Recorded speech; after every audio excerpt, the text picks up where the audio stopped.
વિસાવદર બેઠક પર ચૂંટણીનો માર્ગ હવે મોકળો થયો છે।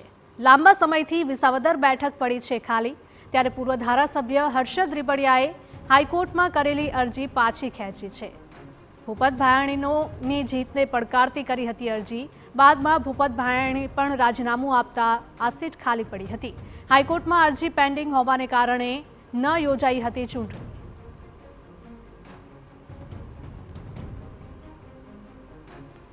महत्वना समाचार, भूपत भायाણીએ राजीनामું આપતા आ सीट खाली पड़ी હતી। ત્યારે हाईकोर्ट में अरजी पेन्डिंग होवाने लईने चूंटणी योजाई न हती। विसावदर बैठक पर चूंटणीनो मार्ग हवे मोकळो थयो छे। संवाददाता रौनक जोड़ाई गया है વધુ વિગતો સાથે। रौनक, जणावशो કે લાંબા સમયથી વિસાવદર બેઠક ખાલી પડી હતી અને હવે આ બેઠકનો જે માર્ગ છે, ચૂંટણીનો માર્ગ છે, તે મોકળો બની ગયો છે। दिल्ली विधानसभा चूंटणी योजाई त्यारे विसावदर बैठक છે તેના ઉપર આમ આદમી પાર્ટીના ભૂપત ભાયાણીની જીત થઈ હતી, પરંતુ આ જીતના કેટલાક તથ્યો હતા તેને જે વિપક્ષ એટલે કે અન્ય જે રાજકીય પક્ષ છે તેના જે ઉમેદવાર છે તેના દ્વારા પડકારવામાં આવ્યા હતા અને આ જે અરજી છે તે ગુજરાત હાઈકોર્ટમાં છેલ્લા કેટલાય સમયથી પેન્ડિંગ ચાલી રહી હતી। પરંતુ સંજોગો વસાત ત્યારબાદ જે વિજેતા ઉમેદવાર હતા ભૂપત ભાયાણી તેમના દ્વારા રાજીનામું છે તે આપવામાં આવ્યું હતું અને તેમના રાજીનામા બાદ જે બેઠક છે તે ખાલી પડી હતી।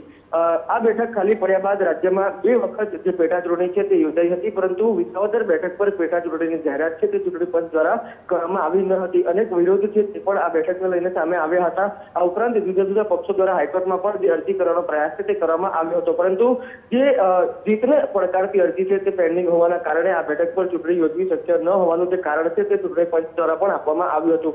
અગાઉ જે એક અરજી છે તે પાછી ખેંચી લેવામાં આવી હતી, ત્યારે હર્ષદ રીબડિયા દ્વારા જે કરવામાં આવેલી અરજી હતી તે પેન્ડિંગ હોવાના કારણે અત્યાર સુધી આ બેઠક ખાલી પડેલી હતી। પાછલા કેટલાય સમયથી આ બેઠક છે તેના પરથી કોઈ પણ જે સામે આવ્યું નથી, એટલે કે આજે અરજી ખેંચાઈ જવાના કારણે હવે આગલા દિવસોમાં જે ચૂંટણી યોજવાનો માર્ગ છે તે મોકળો થયો છે। હજુ પણ એક અરજી પેન્ડિંગ છે, પરંતુ તે અરજીને કારણે જે ચૂંટણી રોકાય તેવી કોઈ પણ પ્રકારની શક્યતાઓ હાલ સામે દેખાઈ રહી નથી।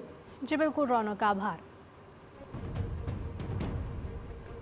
તો ભૂપત ભાયાણીએ રાજીનામું આપતા આ સીટ છે તે ખાલી પડેલી છે। હાઈકોર્ટમાં અરજી પેન્ડિંગ હોવાને કારણે ચૂંટણી યોજાઈ ન હતી। વિસાવદર બેઠક પર ચૂંટણીનો માર્ગ હવે મોકળો થયો છે।